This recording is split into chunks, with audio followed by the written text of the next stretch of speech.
trigger warning. The thug life chose me. Hi. Okay, so my question is, can you just do me a favor and define the terms in your definition, Sure. white privilege, microaggression, and trigger warnings? Because it seems that we have very different definitions of it, and yours seem to be kind of one-dimensional and simplistic, which makes your arguments agreeable, yes, on the surface, Yes. but not,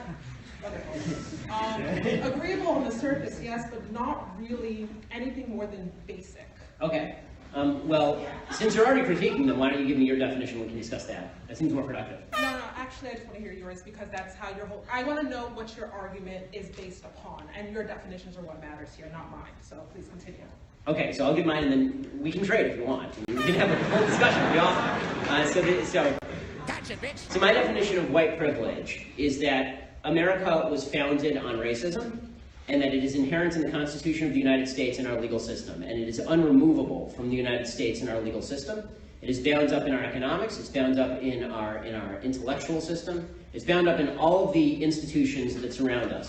And therefore individual failings are largely due, or group failings, if there's disparity between groups, group failings are due to these institutional biases that have long predated the people who are born today, as opposed to the fault or responsibility of the individual today. Surprise, motherfucker. Do you find that deeply wrong or unfair? I think that's very one-dimensional, but can you please go on to microaggression? No, I'm just curious. I don't want to. Sure. Yeah. No.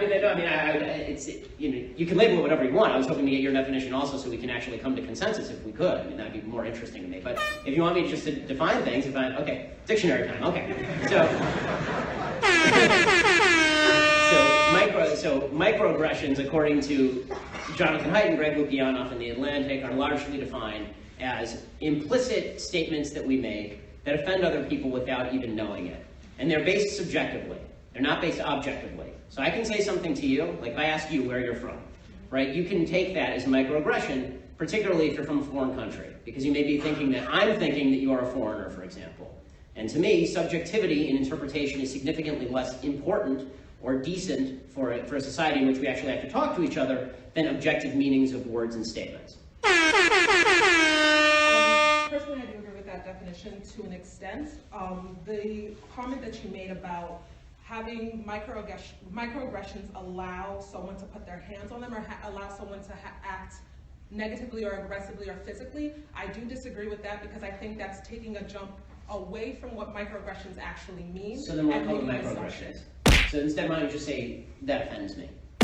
Which is perfectly fine, but I think that what microaggressions mean, you are taking it another step outside of what the common definition is, or at least the definition that I may use. I just think that we're you're right that I'm extending the logic to what campuses actually do, namely punish people for microaggressions or take measures against them. So you may agree that something's a microaggression, there shouldn't be measures against it. I'm suggesting that we come to an agreement now, you and I, that the language of microaggressions ought to go away, and instead we'll just call them subjectively offensive statements.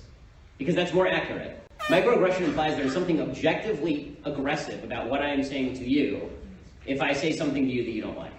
Smoke weed every day. I don't want to take too much time. You know, it's interesting, Alex. I'm glad you're here. I will step by that one because I just, for now. Next one is trigger warnings. Okay, so trigger warnings are, again, based on the idea that I'm going to say something to you that is, were you here? Yes. Definition of it, because I think we have two different definitions of what all these terms mean. The reason that I'm finding this conversation mildly unproductive is you're not giving me your definition so we can actually reach something here. I'm happy to define things until the cows come home, but what I enjoy doing is actually figuring out, if you think I'm wrong, you tell me where I'm wrong, and then we can discuss where I'm wrong or not. That seems more productive to me. Wouldn't it be more productive to you? I mean, as opposed to me just saying? So it would be more productive, but this is a lot. Oh, it's a lot more people when I want to speak. We have a long line. Yeah, I'm sorry. So thank you. Again, folks, if you want to email me, if you want to email, my email address, if you want to have these discussions in more length, is bshapiro@dailywire.com. I'm always happy to have long conversations as time permits to do these things.